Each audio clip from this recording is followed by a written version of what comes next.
Herkes hoş geldi. Çılgın bir mezat bizi bekliyor. Herkesin parası var mı? Var.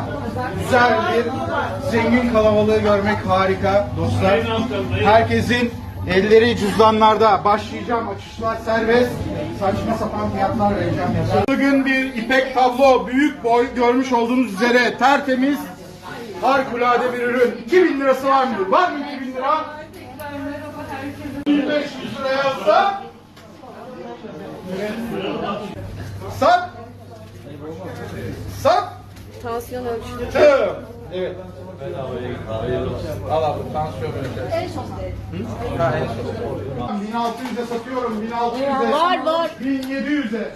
1700 lirası geldi. 1800 lirası yoksa 1600. 15 bin lira geldi. Atacağım 1000 liraya. Sattım. Yala turist. Başka